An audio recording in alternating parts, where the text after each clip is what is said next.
Everybody knows Greek spinach pie, spanakopita. I'm doing something similar today, except with a whole range of greens, spinach included. The first thing I'm going to do, of course, is use olive oil. In this particular case, I've chosen an oil from Kalamata. That's a PDO region, Protected Designation of Origin. This oil has a really beautiful peppery aftertaste, but also something fresh and green about it. It might seem strange that I'm using a wok to cook my very Greek greens pie, but actually the wok has two advantages. It lets me use a lot less oil, and it also fits a lot more than most frying pans. The first thing I'm going to do is saute my leeks, my scallions, and my onions. Now, this is going to take a few minutes before it's wilted. We don't need to get this cooked down to almost nothing. We want there to be a little bit of crunch. This is going to bake off in the pie.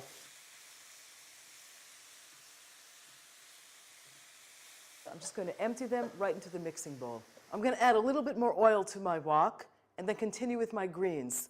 Swiss chard and some fresh spinach. As you can see, the greens are very coarsely chopped. This is going to lose so much volume, we're almost not going to recognize it. I'm adding my spinach.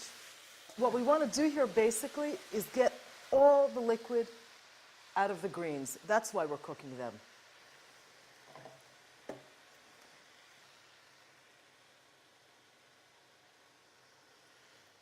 This is exactly what we want.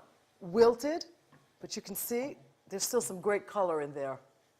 I'm going to empty this into my mixing bowl. I'm about to add all my herbs. They play a very important part in all greens pies. They give so much flavor that we actually use less salt. Here I have wild fennel, parsley, dill, a little bit of mint.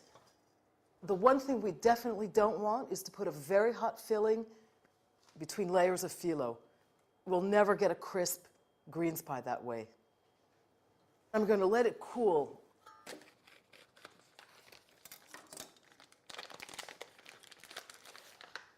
We always want to make sure that our phyllo is at room temperature. A little trick, we fold the phyllo like a book and we open it backwards, page by page. And we brush it with olive oil. Doesn't need to be slathered in oil. You really just want to wet it a little bit. I want 6 sheets for the bottom of my pan. This is the last page of our book, right? I'm not folding this one over. I'm not going to oil this one until very last. What I'm doing is that. And going to the other side.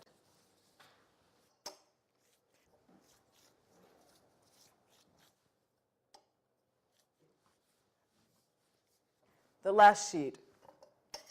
This one gets oiled in full. I'm going to add a little bit of olive oil to my pan. You just do that. I've just placed the phyllo in the pan. It'll fall into place with the weight of the actual filling. I have to taste my filling for salt.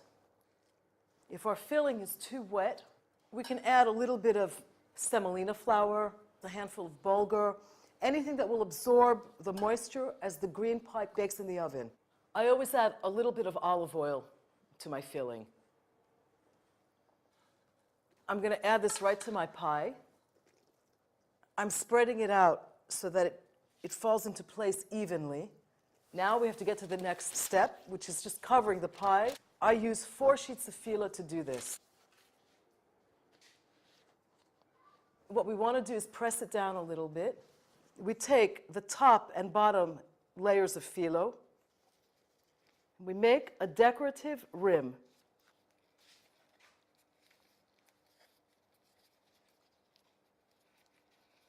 Just a little bit of olive oil around the rim. I have to score the pie into serving pieces. I never draw the knife completely through the pie. And we want to do one last thing. I wet my hands and I sprinkle a little water over the top of the phyllo. That way, these pieces that are already cut, especially the ones on top, don't fluff up in the oven. They don't fly away.